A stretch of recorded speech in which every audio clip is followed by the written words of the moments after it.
Hello learners, in this video we are going to discuss about plaster of Paris. This is the last video from the chapter acid base and salt. Plaster of Paris से start करते हैं. होता क्या है, ठीक है ना. ये जो प्लास्टर ऑफ पेरिस होता है उसका फॉर्मूला होता है CaSO4 हाफ H2O, या तो फिर इसको दूसरे तरीके से लिख सकते हो आप CaSO4 H2O. ओके, केमिकली इसको बोला जाता है कैल्शियम सल्फेट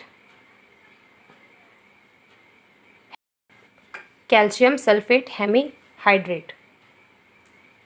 ओके, अब देखिए कैसे याद करेंगे आप. This is calcium, this is sulphate, half मतलब हेमीहाइड्रेट मतलब वाटर. तो इस तरह से आप याद कर सकते हैं plaster of Paris.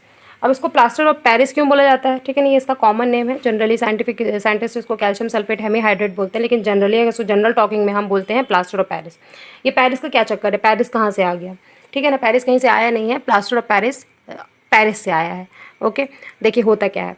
Plaster of Paris जो होता है वो एक सब्सटेंस से बनता है, जिसको एक कंपाउंड से बनता है, जिसको हम बोलते हैं जिप्सम. क्या बोलते हैं, जिप्सम. ओके, जिप्सम भी एक ऐसा केमिकल कंपाउंड होता है जो पेरिस में बहुत ज़्यादा मात्रा में पाया जाता था, अभी पाया जाता है, ठीक है ना. लेकिन पहले एंशिएंट टाइम में जब प्लास्टर ऑफ पेरिस की डिस्कवरी हुई थी, ठीक है ना, जिसका जनरली आजकल हम इस्तेमाल कर, जब भी हड्डी टूटती है तो हम इसी प्लास्टर का इस्तेमाल करते हैं. तो सबसे पहले ये प्लास्टर की डिस्कवरी पेरिस में ही हुई थी, ठीक है ना. ऐसा क्यों, क्योंकि पेरिस का ऐसा माहौल था कि जहाँ पे जिप्सम बहुत ज़्यादा पाया जाता था, ठीक है ना.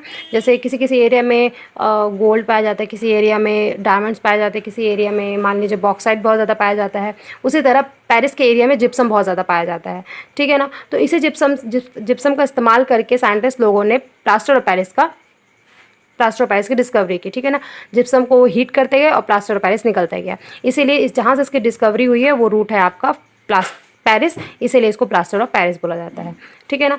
अब देखते हैं, सबसे पहले जो बहुत बड़ा क्वेश्चन जनरली इससे पूछा जाता है वो ये कि आप वाटर के मॉलिक्यूल को हाफ कैसे लिख सकते हो, ठीक है ना. क्वेश्चन पूछा जाता है जनरली कि how can we get half a water molecule, ठीक है ना. How can we get half a water molecule, ठीक है ना.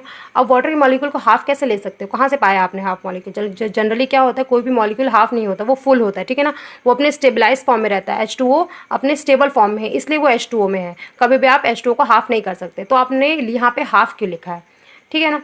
तो ये इसलिए लिखा जाता है, कन्वीनियंस के लिए लिखा जाता है. जनरली जो प्लास्टर ऑफ पेरिस होता है उसका रियल फॉर्मूला ये होता है. अब इस फॉर्मूले को अगर मैं अच्छे से लिखना चाहूँ तो कैसे बनता है, CaSO4, फिर दूसरा CaSO4, ये हो गया दो CaSO4, दोनों मिलके एक H2O के मॉलिक्यूल को शेयर कर रहे हैं, ठीक है ना. तो अगर मैं ये बोलना चाहूँ कि ये वाला सिंगल मॉलिक्यूल कितने H2O के मॉलिक्यूल को कितने H2O मॉलिक्यूल ले रहा है, अगर एक है और दोनों मिलके शेयर कर रहे हैं तो हाफ इसके पास जाएगा, हाफ इसके पास जाएगा, ठीक है ना. मान लीजिए एक लड्डू है, दो लोग मिलके उसको खा रहे हैं, तो मतलब आधा ये खा रहा है आधा ये खा रहा है. इस तरह से अगर आप इसको कन्वीनियंट फॉर्म में लिखोगे तो सिंपली आप ये कह सकते हो कि एक जो SO4 का मॉलिक्यूल है वो हाफ ले रहा है, ठीक है ना. तो ये सिर्फ और सिर्फ एक शो करने का तरीका है, कभी भी आप कोई मॉलिक्यूल हाफ नहीं कर सकते. ये सिर्फ एक शो करने का तरीका है कि एक CaSO4 जो होता है वो हाफ वाटर मॉलिक्यूल को शेयर लेता है, ठीक है ना. शेयरिंग में सिर्फ और सिर्फ हाफ वाटर मॉलिक्यूल लेता है.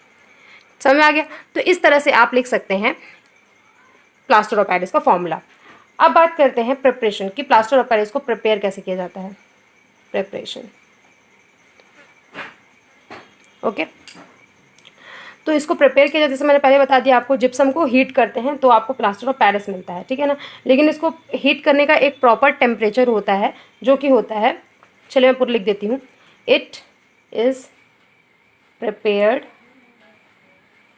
Bye heating gypsum at 373 kelvin in a oven, ठीक है ना. एक प्रॉपर अवन होता है, किल्न जिसको बोल सकते हैं, KILN, किल्न जिसको बोलते हैं, ठीक है ना. एक किल्न में आप 373 केल्विन मतलब 100 डिग्री सेल्सियस टेम्परेचर आपको मेंटेन करना रहता है. इतने टेम्परेचर में आप जिप्सम को हीट करेंगे तो आपको प्लास्टर ऑफ पेरिस मिलने लगेगा.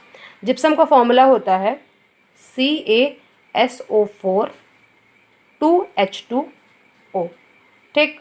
अब आप इसको हीट कर रहे हैं एट 373 केल्विन, ओके. अब आप इसको हीट करेंगे तो वही सिंपली आप प्लास्टर ऑफ पेरिस का फॉर्मूला लिख सकते हैं CaSO4 हाफ H2O, ठीक है ना। अब मान लीजिए यहाँ पे 2 वाटर के मॉलिक्यूल थे, मैंने हाफ इसको दे दिया, तो बचा कितना, 2 में से आधा गया, 1.5 बचा, तो कितने वाटर मॉलिक्यूल निकलेंगे, 1.5 H2O के मॉलिक्यूल्स निकल जाएंगे।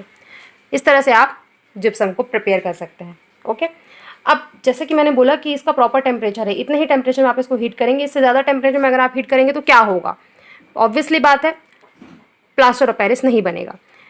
अगर आप जिप्सम को 100 डिग्री सेल्सियस से ज़्यादा हीट करते हैं तो वो बन जाता है एक डेड बर्न्ड प्लास्टर, एक डेड बर्न्ड प्लास्टर बन जाता है जो बिल्कुल भी प्लास्टर की तरह बिहेव नहीं करता। प्लास्टर ऑफ पेरिस की एक बहुत खास प्रॉपर्टी होती है कि जैसे आप उसको पानी में मिला के आप उसका प्लास्टर बनाने की कोशिश करते हैं तो बहुत अच्छे से सीमेंट की तरह वो सेट हो जाता है, ठीक है ना, बिल्कुल एकदम सीमेंट की तरह वो सेट हो जाता है। लेकिन अगर आप जिप्सम को ज़्यादा हीट कर दोगे, 100 डिग्री सेल्सियस ज़्यादा हीट कर दोगे, तो एक डेड बर्न प्लास्टर बन जाएगा, मतलब वो बिल्कुल भी प्लास्टर ऑफ पेरिस की तरह सेट नहीं होगा, ठीक है ना, मतलब नॉर्मल एक अच्छे प्लास्टर की तरह वो बिहेव नहीं करेगा। तो this is the property, sorry this is the preparation of plaster of Paris. थोड़ा बहुत हमने इंट्रोडक्शन लिया, अब नेक्स्ट वीडियो में हम प्लास्टर ऑफ पेरिस की प्रॉपर्टीज़ और उसके यूजेस के बारे में डिस्कस करेंगे। Thank you so much.